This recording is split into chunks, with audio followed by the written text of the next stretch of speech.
नमस्कार, MS मराठीमध्ये आपल्या सर्वांचं सहर्ष स्वागत. मी संजीवनी आरगोळे. आज आम्ही सोलापूरमध्ये आलेलो आहोत. महाराष्ट्र शासनाच्या वतीने रुक्मिणी महोत्सव भव्य प्रदर्शनाचं आयोजन केलेलं आहे. महिलांच्या कलागुणांना वाव एक बाजारपेठ उपलब्ध व्हावी यासाठी या भव्य प्रदर्शनाचं आयोजन केलेलं आहे. आज आपण आपल्यासोबत आहेत संजीवनी महिला स्वयंसहायता गटाच्या अध्यक्ष शोभाताई कदम आहेत. यांच्याशी आपण बातचीत करणार आहोत. काय सांगाल आपण? माझं नाव शोभा कदम टेम्पोर्डी. माझ्या गटाचं नाव संजीवनी आहे. संजीवच्या नावाने मी माझ्या MIDCमध्ये संजीवनी एंट्री माझे डाळ मिल उभा केलेली आहे. सर्व प्रकारच्या डाळी तयार होतात.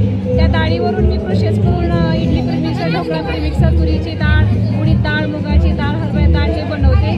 पण सांडगे बनवते 4 डाळी मिक्स करून. तर शेंगण्याचा लाडू आपला बनतो, केसूर मसाला बनतो, मल्टीग्रेन आटा बनतो आपला आणि थालीपीठ भाजणी बनते. मल्टीग्रेन आट्याचा असं आहे की शुगर माणसाची नियंत्रित ठेवते. और आज आपण या प्रदर्शनामध्ये काय प्रॉडक्ट ठेवलेले आहे? ग्राहकांचा कसा प्रतिसाद आपल्याला मिळतो आहे? ग्राहकाचा प्रतिसाद खूप छान आहे. ग्राहकाचा प्रतिसाद खूप छान आहे.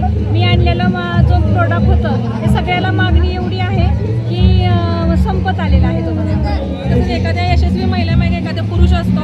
आज आपण स्वावलंबी आणि सक्षमीकरणाकडे पाऊल टाकत आहात, असं याचं उत्तम उदाहरण म्हणजे संजीवनी महिला स्वयंसहायता गटाच्या अध्यक्ष शोभाताई कदम आहेत. आपण आपल्या इतर समाजातील भगिनींना काय संदेश द्याल? मी एवढा संदेश देईन की महिलांनी आपल्या कलागुणांना वाव दिला पाहिजे आणि स्वतःच्या अंगात जे गुण आहेत ते खरंच बाहेर आले पाहिजेत. आणि असं काही नाही की दुसरीनं केलं म्हणून मी तेच करणार नाही, तिची बघून कॉपी नाही केली पाहिजे. आणि स्वतःचं जे प्रॉडक्ट आहे, जे जुन्या आपल्या आजी सासू किंवा आई बनवत होते ते कालांतराने बंद होत चालले, पण ते कुठेतरी आपण ते जपलं पण पाहिजे आणि ते पदार्थ केले पाहिजे. हे सगळं करण्यासाठी ताई तुम्हाला कोणाचं मार्गदर्शन लावण्याचं तुम्ही सांगा? मी सगळ्यात महत्त्वाचं सांगेल तर माझं म्हणजे रेसिपी माझ्या आईची आणि सासूबाईची आहे. आणि मला 7 माझ्या उमेद आणायची. तर तालुक्यातून माझे देशमुख सर आणि जिल्ह्यातून चौरे सर, डोंबे सर, हे पूर्ण जिल्ह्याची टीम आणि तालुक्याची टीम मला हमेशा साथ देते. त्यांना काही जरी कार्यक्रम असला तर तो नेहमी संजीवनी सुचतं, चला संजीवनी आहे. आणि प्रोडक्टचं पण नाव मी संजीवनी ठेवले का तर आयुर्वेदानुसार संजीवनी हे एक वनस्पती आहे. आणि माझा प्रत्येक प्रॉडक्ट खाल्ल्यानंतर त्याचा साईड इफेक्ट होणार नाही, तिचे चांगले परिणाम होणार. एक महिला घरातून बाहेर पडताना ती सक्षम आणि स्वावलंबी होत आहे. आपल्या पतिदेवांचा आपल्या बरोबर कसा पाठिंबा आहे?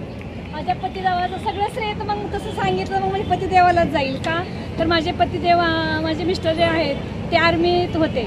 त्यांना असं वाटायचं की एक महिला अशी सक्षम झाली पाहिजे की मी जरी देशाचं युद्ध पातळीवर तिथं काम करत असेल तर महिलासुद्धा एक गावी राहून तिच्या कुटुंबाचं युद्धाशी काम तिचं करत असते, त्याच्या परिवाराला सांभाळत असते.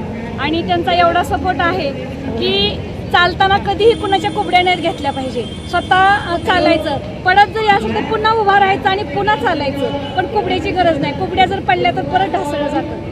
खूप म्हणजे मला आता भारावून येते की माझ्या पतीचं म्हणजे किती त्यांनी माझ्यासाठी काय केले. आज सगळ्यांना वाटतं की नाही त्यांचे मिस्टर ते शांत आहेत, गरीब आहेत, पण नाही आहे. त्यांनी जे काय आहे मी त्यांच्यामुळंच आहे. आणि उमेद अभियान तर आहेच आहे, पण उमेद अभियानामध्ये मला येण्यासाठी एका घरच्यांची साथ लागते. तर मी कुठलाही निर्णय, आत्ता जरी मी निर्णय घेतला की मी आत्ता इथून आमच्या जिल्ह्याला स्टॉल लावायला चालले, आता एवढंच उत्तर येईल की जा आणि व्यवस्थित जा आणि काळजी घे. आज आपल्या गटामध्ये किती महिला आहेत? 10 महिला आहेत. आपण स्वावलंबनाकडे व सक्षमतेकडे पाऊल टाकत आहे. आपल्या समाजातील इतर भगिनींना तुम्ही काय संदेश द्याल या माध्यमातून? सगळ्या महिलांनी आपला जे कलागुण आहे त्याला वापरलंच पाहिजे. सगळ्या महिलांनी काम केलं पाहिजे. उमेद असं सांगते की एकामेकीने हाताला हात धरून चाललं पाहिजे, स्वतः बी पुढं गेलं पाहिजे आणि आजूबाजूच्या महिलांना पण पुढं घेऊन गेलं पाहिजे.